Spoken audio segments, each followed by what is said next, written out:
ನನ್ನನ್ನು ಪ್ರಾಣಿ ಎಂದು ಕರೆಯುವ ಈ ಪ್ರಾಣಿಯನ್ನು ಪರಿಚಯಿಸಲೇಬೇಕು. ಯಾರು ನೀನು? ಅಗ್ನಿ ಎಂದರೆ ಅಪಾಯಕಾರಿ ಎಂದು ತಿಳಿಯಬೇಡ. ಸದ್ಗತ್ತಲಾಗಿರುವ ನಿನ್ನ ಮನೆ ಬೆಳಗುವನಂದ ದೀಪ ಎಂದು ತಿಳಿದುಕೋ. ಅಂದರೆ ನೀ ಹೇಳುವುದು ಬಚ್ಚಿಟ್ಟು ಗುಟ್ಟಿನಂತ ನಿನ್ನ ಮಾತಿನ ಅರ್ಥ? ಆ ಬಚ್ಚಿಟ್ಟ ಗುಟ್ಟಿನ ಮಾತನ್ನು ನಿನಗ ಅರ್ಥೈಸಿ ಈ ಕಥೆಗೆ ಮಕ್ಕಳು ಹೇಳಲೆಂದು ನನ್ನನ್ನು ಸೃಷ್ಟಿಸಿದ್ದಾನೆ. ಈ ಕಥೆಯ ಬರೆದ ಲೇಖಕ ನೋಡು ಮನೋಜ್, ಮತ್ತೊಬ್ಬರ ಮಾತು ಕೇಳಿ ದೇವತೆ ಅಂತಿರುವ ನಿನ್ನ ಅತ್ತಿಗೆಗೆ ಅನೈತಿಕ ಸಂಬಂಧ ಸೃಷ್ಟಿಸಿದ್ದು ಸಣ್ಣತನ. ನಾನು ಹೇಳುವುದನ್ನು ಕೇಳಿದರೆ ನಿನ್ನ ಸಂಸಾರ ಸಂತೋಷ ತಾನೆ, ಇಲ್ಲದಿದ್ದರೆ ಖಳನಾಯಕರ ಕೈಯಲ್ಲಿ ಸೇರಬೇಕಾಗುತ್ತದೆ. ಮಶಾನ ಎರಡು ನಿನ್ನ ಕೈ. ಹಾಗಾದರೆ ಅಂದಾಗೆ ಆ ಕೀರ್ತಿರಾಜ ಹೇಳಿದ ಮಾತು ಸುಳ್ಳೆಂದು ಭಾಷೆವಾಗುತ್ತದೆಯಲ್ಲ. ಅಂದರೆ ನಿಮ್ಮ ಮಾತಿನ ಅರ್ಥ?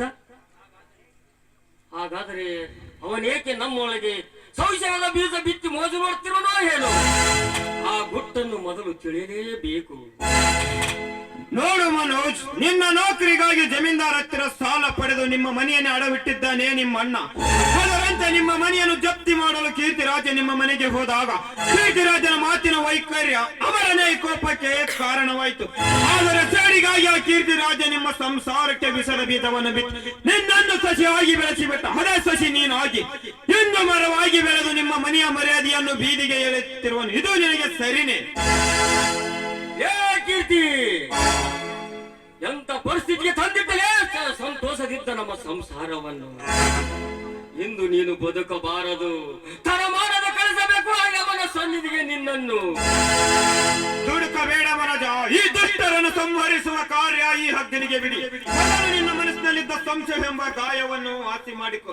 ನಿನ್ನ ಅಣ್ಣ ಹತ್ತಿಗೆ ಸ್ನೇಹಿತರೆಂದು ಹುಡುಕಿ ತಪ್ಪಾಯ್ತು ಎಂದು ಕೇಳಿಕೊ. ಮತ್ತೆ ಎಂದಿನಂತೆ ನಂದಾಗೋಕಲಾಗುತ್ತದೆ ಒಡೆದು ಹೋದ ನಿಮ್ಮ ಮನೆ.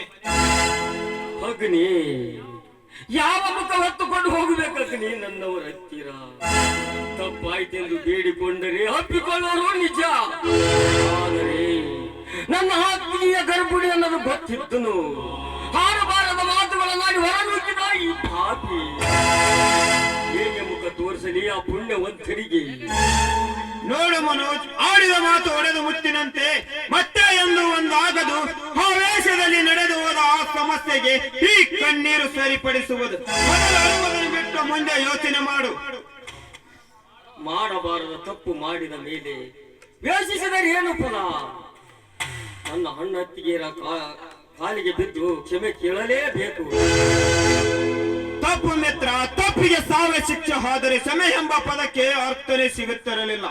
ಮನುಷ್ಯನ ಜೀವನದಲ್ಲಿ ಜಗದ ಗುರು ಸ್ವರೂಪಿ ಆದ ದೇವ ಮಾನವ ಶ್ರೀರಾಮನೇ ಸೀತಾಮಾತೆಯ ಶೀಲವನ್ನು ಸಂಶಯ ಪಟ್ಟ.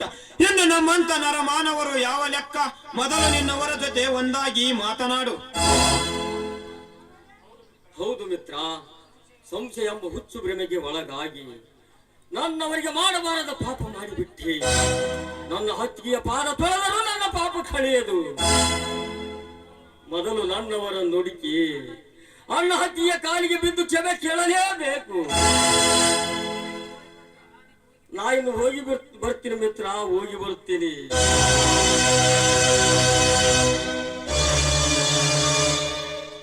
ಊರ್ ಕುದ್ದಾರ್ತಂತ ವಿಷ ಕುಡಿದ್ರೆ ನಂಜುಂಡ ಸ್ವಾಮಿ,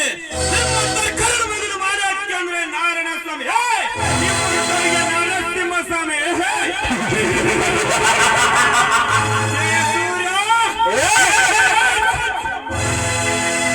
ಎಂದಿಗೆ ತುಂಬಿತು ನಿಮ್ಮಿಬ್ಬರ ಪಾಪದ ಬಿಂದಿಗೆ. ಪ್ರೀತಿಯಿಂದ ಬಾಳುತ್ತಿದ್ದ ಬಡ ಪಾಯಿ ಚಂದ್ರಕಾಂತನ ಬದುಕನ್ನು ತಲ್ಲಾಟ ಹೊರತಿರಲ್ಲ ಎಂಬಂತ ಚಂಡಾಲರನ್ನ ತೆಗೆದು ಸಿದ್ಧವಾಗಬೇಕು. ಹುಡುಗಿನಿಂದಲೇ ಜಯ ಸೂರ್ಯನ ಮಾತು ಕೇಳಿ ಕೆಟ್ಟ ಕಾರ್ಯಗಳನ್ನು ಮಾಡಿ ಪಾಪವನ್ನು ಸುತ್ತಿಕೊಂಡಿದ್ದೀರಿ. ಹೇ ಅಗ್ನಿಯ ಜೀವ ಎಂದಾದರೂ ಒಂದು ಪುಣ್ಯ ಕಾಯಕ ಮಾಡಿವನೆಂಬ ಮನತೃಪ್ತಿ ನನ್ನ ಮನಸ್ಸಲ್ಲಿದೆ. ಒಡೆದು ಹೋದ ಚಂದ್ರಕಾಂತನ ಸಂಸಾರವನ್ನು ಒಂದುಗೂಡಿಸುವ ಸೂತ್ರಧಾರಿ ನಾನು ಆಗಬೇಕು. ಶ್ರೀ ಅಹಂಕಾರದಿಂದ ಮೆರಿತಿರುವ ಕಳನಾಯಕರು ಕೊನೆ ಉಸಿರು ಆರಿಸಿದಾಗಲೇ ರೋಷ ಅಗ್ನಿಗೆ ರೋಷಕ್ಕೆ ಶಾಂತಿ.